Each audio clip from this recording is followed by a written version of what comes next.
नमस्कार, दूरदर्शन उत्तराखंड के खास कार्यक्रम में आप सभी का स्वागत है। दर्शकों, आज हम बात करेंगे एथलेटिक्स और हॉकी के बारे में, और इसी विषय पर बातचीत करने के लिए मौजूद है हमारे साथ हमारे खास मेहमान सुनीता जोगी जी, जो कि मेरी दाहिनी तरफ बैठी है। सुनीता जोगी जी एक हॉकी प्लेयर हैं और उत्तराखंड स्टेट को सीनियर नेशनल में रिप्रेजेंट कर चुकी हैं, और श्री अनूप बिष्ट जी जो कि एक एथलेटिक्स कोच हैं उत्तराखंड में, और बहुत सारे लेवल्स पे उत्तराखंड के खिलाड़ियों को कोचिंग दे चुके हैं। आप दोनों का बहुत बहुत स्वागत है हमारे कार्यक्रम में। Thank you. सबसे पहले मैं सर आपसे जानना चाहूँगा अनूप बिष्ट जी कि एथलेटिक्स जो एक टर्म है, इसका थोड़ा हमें बताइए कि एथलेटिक्स क्या होता है और इसको हम क्यों एथलेटिक्स बोलते हैं। देखिए, सबसे बड़ी चीज़ है एथलेटिक्स में it's mother of all games. एक तरीके से ये बोला जाए कि जो भी गेम्स की उत्पत्ति हुई है वो बेसिकली एथलेटिक्स से स्टार्ट हुई है जी। क्योंकि हर गेम में आप देखेंगे उसमें रनिंग है, जंपिंग है, थ्रोइंग है, चाहे कोई भी आप किसी भी गेम को आप उठा के देख लीजिए। तो जो हमारा एथलेटिक फील्ड है उसको हम डिवाइड करते हैं 4 पार्ट्स में जी। एक पहला पार्ट्स हमारा आ जाता है स्प्रिंट रेस आ जाती है, फिर दूसरे में आता है middle and long distance races, तीसरे में हमारा आता है क्या कहते हैं जंप्स, और फिर चौथे में हमारा रहता है थ्रोज। तो ये जितने भी हमारे जो इवेंट्स हैं ये सारे के सारे 4 पार्ट्स में हम लोग इसको डिवाइड करते हैं। सर इसमें एक जैसे ट्रैक एंड फील्ड भी एक इवेंट्स बोला जाता है, उसकी क्या कोई खास वजह है कि ट्रैक एंड फील्ड का क्या मतलब? ट्रैक एंड फील्ड, ट्रैक का मतलब होता है जो रेसेस हमारी ट्रैक में हुई जी। जैसे फॉर एग्जांपल जो भी हमारी 100 मीटर, 200, 800, 400, 1500, 5000, 10,000 जो ट्रैक पे जो इवेंट हुए हमारे वो होते हैं हमारे ट्रैक इवेंट्स जी। फील्ड इवेंट्स में हमारे आ जाते हैं जंप्स एंड थ्रोज हमारे इवेंट, जैसे for example high jumps, pole vault, shot put, क्या कहते हैं फिर शॉर्ट पट, डिस्कस, जैवलिन, ये जितने भी थ्रोज जो इवेंट्स हैं प्लस जंप्स जो इवेंट्स हैं वो हमारे आ जाते हैं फील्ड इवेंट्स में जी। सुनीता जी, मैं आपसे जानना चाहूँगा, आपने उत्तराखंड को रिप्रेजेंट किया सीनियर नेशनल लेवल पे, तो आप थोड़ा सा अपना एक्सपीरियंस भी बताइए हमें, और थोड़ा सा हॉकी के गेम की बारीकियाँ भी हमें बताइए कि इसमें क्या खास ज़रूरत होती है एक खिलाड़ी के तौर पर। सबसे पहले मैं अपने एक्सपीरियंस शेयर करती हूँ कि मैंने सीनियर नेशनल रिप्रेजेंट किया है उत्तराखंड की तरफ से। उसमें मेरा एक्सपीरियंस बहुत अच्छा रहा है, मुझे मतलब अपॉर्चुनिटी मिली है काफ़ी जगह खेलने की।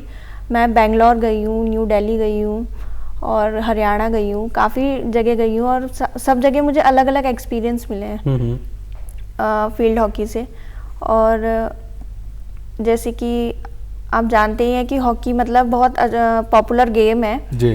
और हाल ही में हमारी मेंस टीम में टोक्यो ओलंपिक में ब्रॉन्ज मेडल लाई है। तो उससे भी हमारे प्लेयर्स हैं जो मतलब पहले छूट चुके हैं, जिनका गेम छूट चुका है, तो उनको भी मोटिवेशन मिला है इस चीज़ से, ताकि मतलब वो दोबारा से रीजॉइन करे उस गेम को और रिप्रेजेंट करे अपने उत्तराखंड को। जैसे कि आपने बताया अभी टोक्यो ओलंपिक का जिक्र किया आपने कि 41 साल बाद मेंस हॉकी में मेडल आया है, ब्रॉन्ज मेडल, और 1980 के बाद जब हम गोल्ड जीते थे आखिरी बार, और उसके अलावा विमेंस हॉकी में भी सेमीफाइनल में पहली बार पहुंचे। हाँ जी।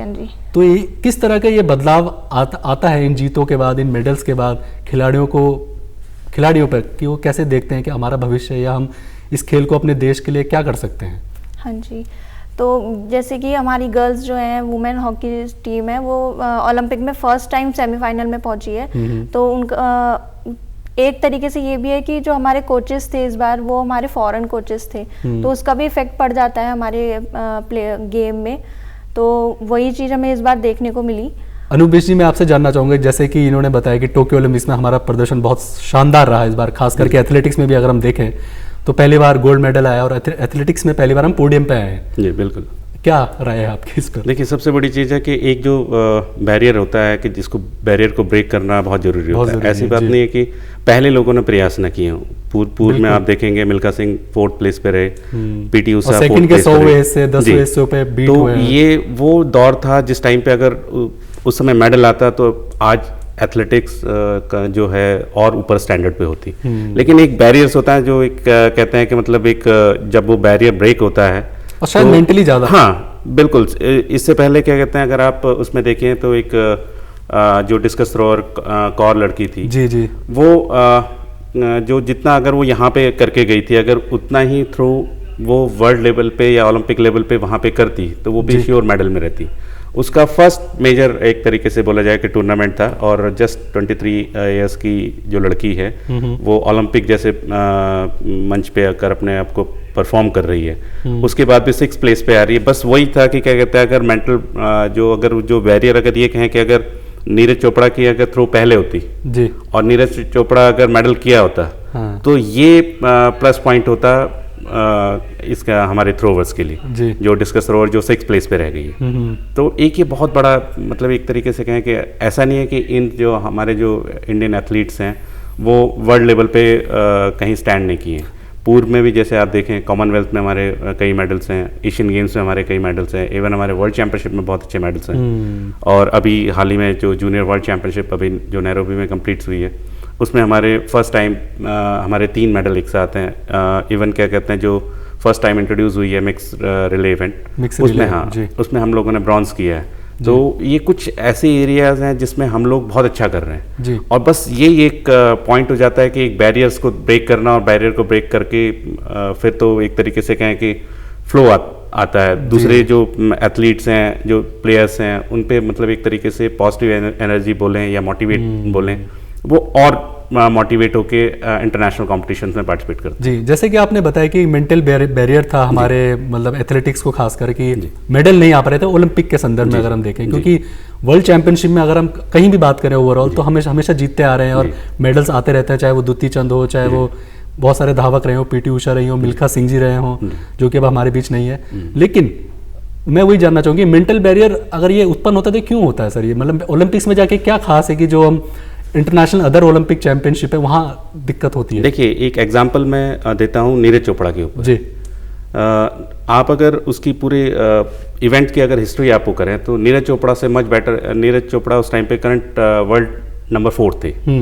उनसे बेटर 3 प्लेयर्स और थे। इवन उसमें एक जो वर्ल्ड चैंपियन थे 95 प्लस जिसने थ्रो की हुई थी। यस, जी बिल्कुल।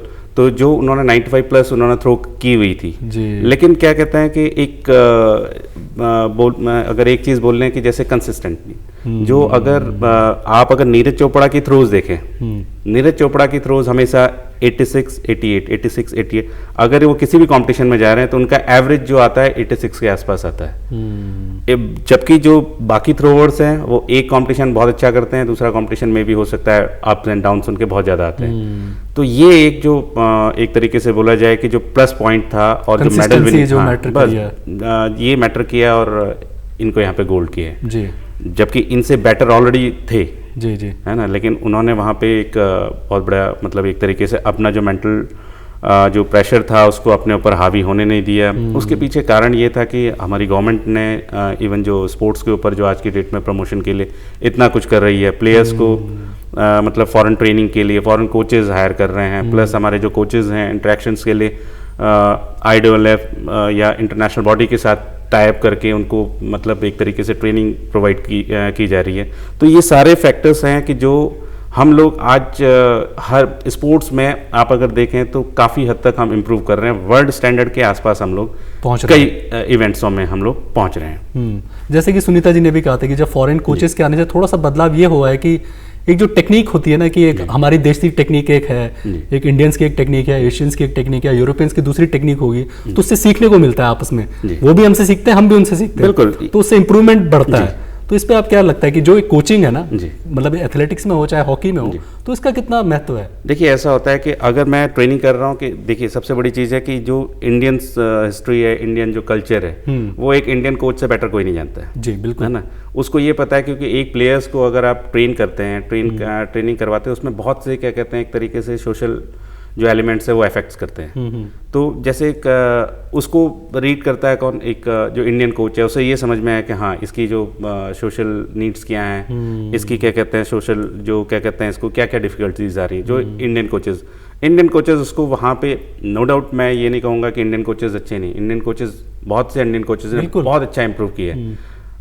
ये थोड़ा सा ये क्या कहते हैं जितने फॉरेन कोचेज़ हैं जो आपने बोला एक्सचेंज ऑफ वर्ड्स या एक्सचेंज ऑफ अपना ट्रेनिंग प्रोग्राम्स या टेक्निक्स, हाँ टेक्निक्स का जो हमारा एक्सचेंज होता है, बट नेचुरली जो हमारी खूबियाँ थी उन्होंने अडॉप्ट करी, जो हमारी जो उनकी खूबियां थी हमने अडॉप्ट करी। और इसका सबसे बड़ा एग्जांपल हॉकी है शायद। हॉकी, यस, बिल्कुल बिल्कुल। हाँ जी। अब हॉकी में आप देखिए combinations of Indians and foreign coaches, European जो एक शैली मानी जाती है और एक इंडियन शैली मानी जाती है, तो उसका मिक्स करके यूरोपियंस आज डोमिनेट कर रहे हैं। तो इसलिए शायद डोमिनेट कर पा रहे हैं क्योंकि उन्होंने पहले देखा कि इंडियंस ऐसे हॉकी खेलते हैं, इसका ये एक स्किल सेट है जो कि मतलब हॉकी में एक ज़रूरी भी होता है। खैर मैं अगली बात पे आता हूँ कि जैसे हमारे खेल रत्न अवार्ड अब मेजर ध्यानचंद अवार्ड हैं और उन्हीं के जन्मदिवस के अवसर पर हम 29 अगस्त को राष्ट्रीय खेल दिवस मनाते हैं। इस पर आपकी क्या राय है कि इन इवेंट्स का क्या फ़र्क पड़ता है खिलाड़ियों पर? देखिए, सबसे बड़ी चीज़ है कि खिलाड़ी जो अभी मेजर ध्यानचंद जी के नाम पे ये खेल रत्न अवार्ड अब उसका नामकरण, नया नामकरण हुआ है, उसमें एक तरीके से ये बोलूँ कि जो एक सच्चे खिलाड़ी और एक जो महान खिलाड़ी को एक सच्ची श्रद्धांजलि हम इसी रूप में हम दे सकते हैं। साथ ही साथ जो खिलाड़ी पॉइंट ऑफ व्यू से देखें कि एक खिलाड़ी इस प्राइज़ को लेके मतलब अपने आप को बड़ा गौरवान्वित महसूस करेगा कि मुझे इतने बड़े नाम के साथ जोड़ा जा रहा है। तो एक बटन ये है कि क्या कहते हैं कि जो एक खिलाड़ी जिसको खेल रत्न मिल रहा है वो अपने आप में ही बड़ा खिलाड़ी है, लेकिन सबसे बड़ी चीज़ है कि उसको जो अवार्ड मिल रहा है वो एक महान खिलाड़ी के नाम पे मिल रहा है, लेजेंड जो हमारे। बिल्कुल। हाँ जी। सुनीता जी, जैसे कि हॉकी में आप अभी खेल भी रही हैं, सीख भी रही हैं। हाँ जी। तो वंदना कटारिया उत्तराखंड से एक बहुत बड़ा नाम है इस समय और उन्होंने हैट्रिक भी करी थी टोक्यो ओलंपिक में।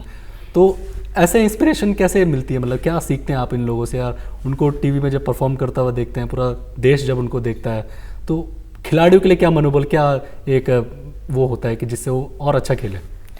जैसे वंदना कटारिया दी मतलब जो है हरिद्वार की है रहने वाली वो, तो उन्होंने टोक्यो ओलंपिक में हैट्रिक मारी है।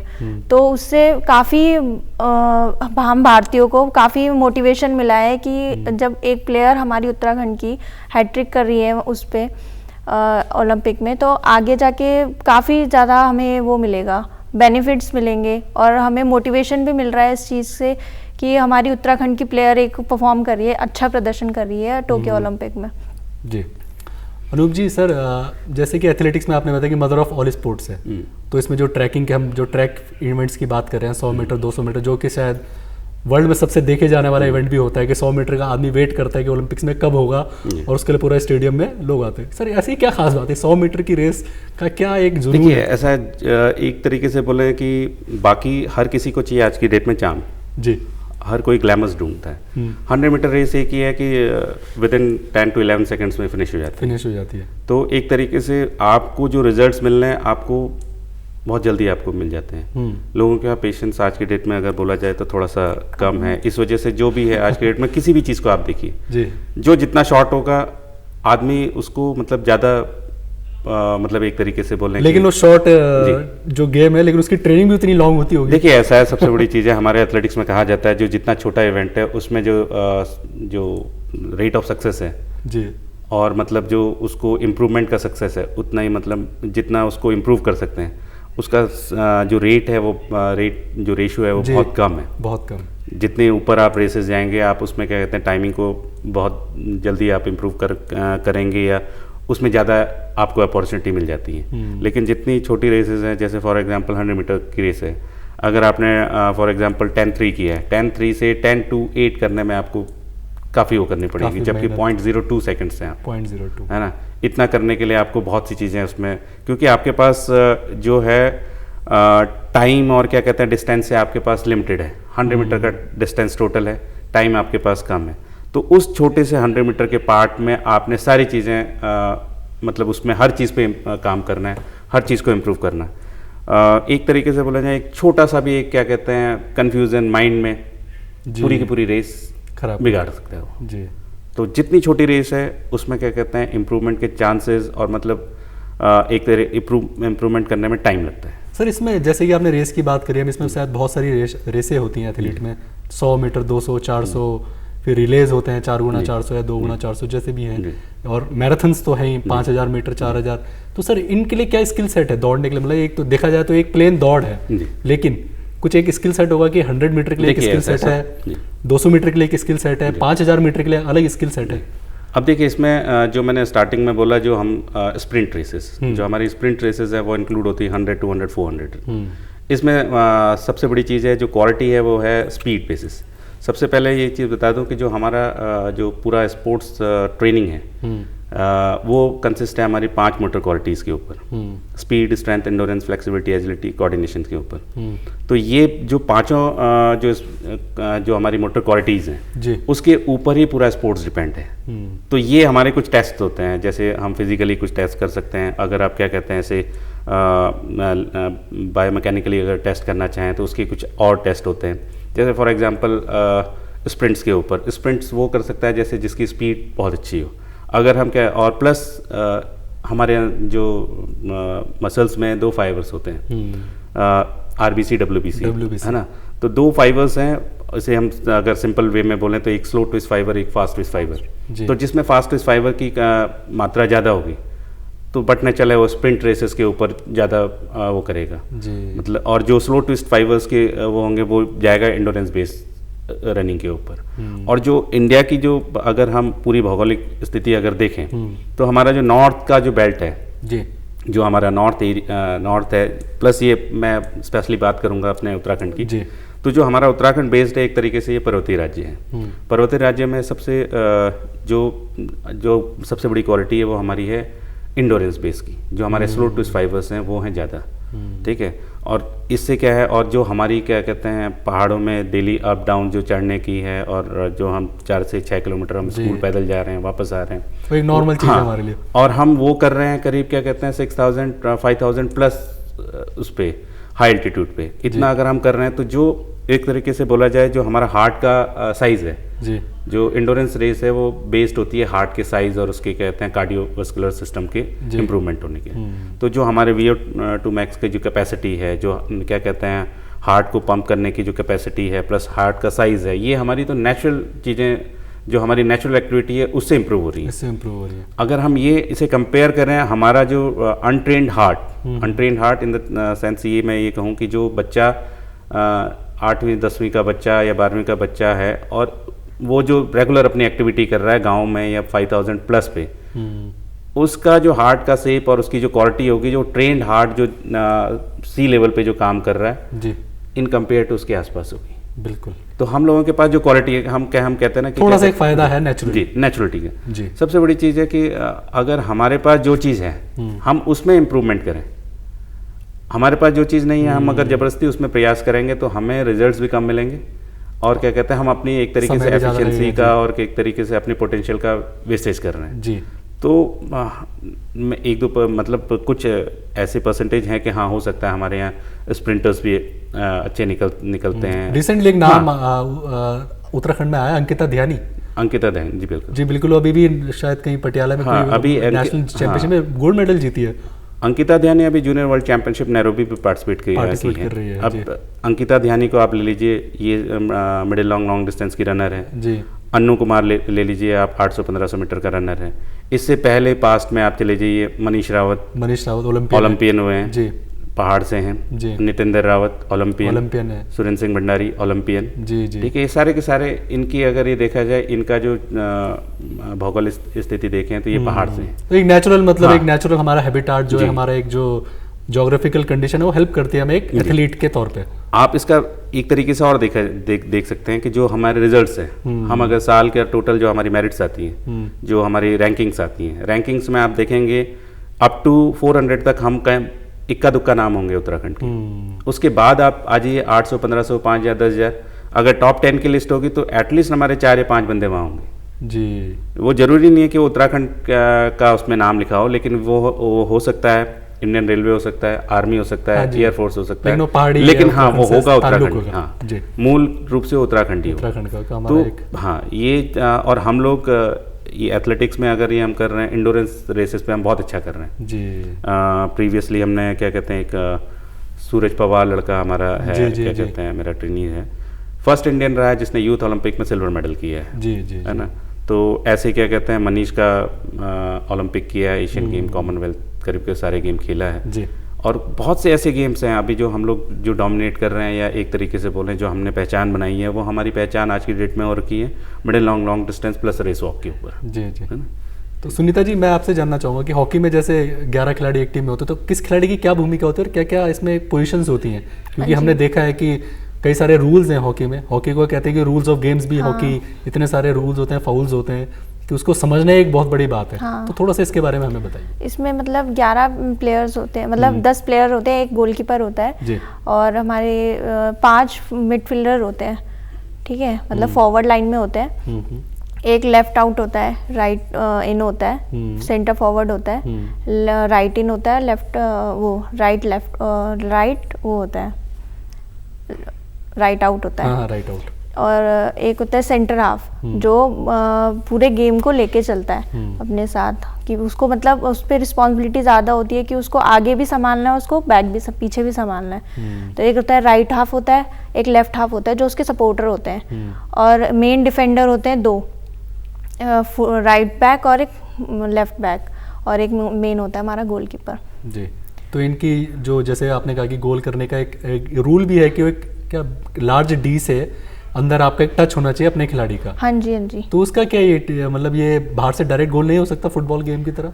बाहर से डायरेक्ट गोल हो सकता है, बस ये है कि जो हमारे अगर जैसे कोई मेन प्लेयर है, मतलब कोई प्लेयर है वो हिट कर रहा है डी के बाहर से, तो जो गोल होगा वो होगा प्लेयर के टच से, वो डी के अंदर से टच होगा। और डायरेक्ट गोल हो सकता है अगर टॉप डी है, टॉप डी की लाइन से टच होके बॉल जाती है तो वो डायरेक्ट गोल भी जा सकता है। जी। अनूप जी, सर जैसा आपने बताया कि कोचिंग एक तरीके का इसमें एक क्या क्या कोचिंग में शामिल होता है, क्या ट्रेनिंग प्रैक्टिस, क्या एक शेड्यूल आप लोग अपनाते हैं खिलाड़ी को तैयार करने में, और उसको पहले तो देखने में कि ढूंढने में कि आपको लगता है कि इसके अंदर वो प्रतिभा है कि एक अच्छा कर सकता है, चाहे वो किसी भी एरिया में, चाहे हॉकी हो, चाहे फुटबॉल हो, कहीं भी हो? सबसे बड़ी चीज़ है पहले तो बच्चे को सिलेक्ट कैसे करें। हाँ। जो पहले हमने डिस्कस किया था कि हमारे मोटर कंपोनेंट्स, तो जो बच्चे का टेस्ट है, छोटे छोटे कुछ टेस्ट हैं वो लेके, जैसे कि वो स्पीड से रिलेटेड एक्टिविटी में अच्छा कर सकता है, एंडोरेंस से रिलेटेड एक्टिविटी में अच्छा कर सकता है, वो कुछ टेस्ट लेके कुछ पर्टिकुलर जो हमारे नॉर्म्स हैं उसको देख के फिर हम उसके हिसाब से उसका इवेंट डिस्ट्रीब्यूशन करते हैं। फिर उसके बाद ये भी नहीं है कि क्या कहते हैं इसका इवेंट यही रहेगा, लेटर ऑन में भी हो सकता है वो किसी दूसरे इवेंट में अच्छा कर सकता है। ऐसे कई सारे एग्जांपल्स, बहुत से एग्जांपल है हमारे। तो फिर बाकी रहा ट्रेनिंग शेड्यूल, क्योंकि अगर हम ये बोलें कि विदाउट ट्रेनिंग शेड्यूल और प्रॉपर ट्रेनिंग शेड्यूल के कोई भी रिजल्ट्स पॉसिबल नहीं है। क्योंकि जब तक आपका एक तरीके से बोलें कि अगर आपका कॉपी या एक उसमें इन राइटिंग में आपका कोई शेड्यूल ना हो सीक्वेंस वाइज, अगर क्या कहते हैं आप सिस्टमैटिक वे में अगर आप ट्रेनिंग प्रोग्राम्स अगर आप नहीं बनाएंगे, बिल्कुल। प्लस इस ट्रेनिंग प्रोग्राम में भी होता है, जैसे हम लोग जैसे ट्रेनिंग प्लान जो बनाते हैं हमारा अलग अलग फेजेस के ट्रेनिंग प्रोग्राम से, जैसे फॉर एग्जांपल हमने अगर ईयरली ट्रेनिंग प्लान बनाना है या क्या कहते हैं ओलंपिक प्लान्स बनाना है, तो ईयरली ट्रेनिंग प्लान्स में हमारा हो गया थ्रू आउट ईयर का हमने वो डिपेंड करता है कि हमने उस साल कितने कंपटीशन खेलने हैं, तो उस कंपटीशन को खेलने उसके कंपटीशन की मतलब एक तरीके डेट कब है, तो उसके हिसाब से फिर हम पूरा ट्रेनिंग प्लान मतलब एक तरीके बनाते हैं। तो उसमें अलग अलग फेजेस हैं, जैसे preparatory phase 1, 2, pre competition, competition phase, तो ये अलग अलग फेजेस में एज़ पर उसके हिसाब से फिर वो वेलोसिटी और वॉल्यूम के ऊपर टोटल काम करते हुए पूरा शेड्यूल हम लोग मेकअप करते हैं। सर इसमें एक डाइट का मैं आप दोनों से ही जानना चाहूँगा कि डाइट का एक बहुत बड़ा रोल है आज की डेट में खिलाड़ियों के तौर पर हमें देखा जाए, क्योंकि साइंस इतना इन्वॉल्व है प्लेयर्स के लिए, तो उसमें डाइट का क्या प्रोग्राम है, आप लोग क्या फॉलो करते हैं डाइट के लिए? बेसिकली डाइट तो हमारी मतलब होनी चाहिए, अच्छी होनी चाहिए। स्पोर्ट्स पर्सन के लिए तो मतलब कार्ब्स होते हैं, उसमें कार्बोहाइड्रेट होता है, मतलब बहुत चीज़ें होती हैं कि जो हमें रेगुलर रूटीन के लिए हमें चाहिए होता है। जैसे एक नॉर्मली पर्सन है वो 3 टाइम तो खाएगा, मतलब मॉर्निंग में भी, ब्रेकफास्ट, दिन में भी प्रोटीन एक मात्रा उसकी, लेकिन जो स्पोर्ट्स पर्सन है उसको कम से कम 4 या 5 बार तो उसको डाइट लेनी चाहिए अच्छी। सर आप बताइए कि डाइट को लेकर आप खिलाड़ियों को कैसे समझाते हैं, उनका क्या कुछ एक शॉर्ट में थोड़ा? देखिए सबसे बड़ी चीज़ है हमारे calories, total number of calories कितनी बर्न होती हैं। तो जो अप्रॉक्सीमेटली जो कैलोरीज जो एक स्पोर्ट्स पर्सन की बर्न होती है वो अराउंड 5000 to 6000, एक नॉर्मल स्पोर्ट्स पर्सन। तो 5000 to 6000 कैलोरीज को हमने मतलब दोबारा से उसकी बॉडी में इनटेक करवाना है, तो उसके लिए हम क्या कहते हैं फिर उसमें अलग अलग कंटेंट्स के ऊपर, जैसे उसमें कुछ प्रोटीन्स का भी होना चाहिए, मिनरल्स भी होने चाहिए, प्लस विटामिन्स भी होने चाहिए, उससे रिलेटेड पूरा का पूरा क्या कहते हैं एक तरीके से हम जो डाइट चार्ट के थ्रू प्लेयर्स को प्रोवाइड करवाते हैं ताकि वो फॉलो कर सकें।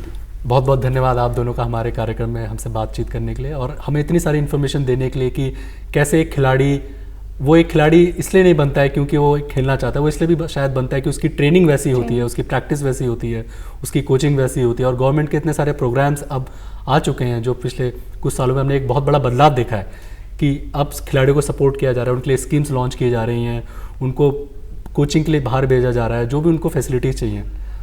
आप दोनों का बहुत बहुत धन्यवाद हमारे कार्यक्रम में हमसे जुड़ने के लिए। इसी के साथ आज का कार्यक्रम यही समाप्त होता है। अगले अंक में आपसे फिर मुलाकात होगी किसी नए विषय के साथ। तब तक के लिए नमस्कार।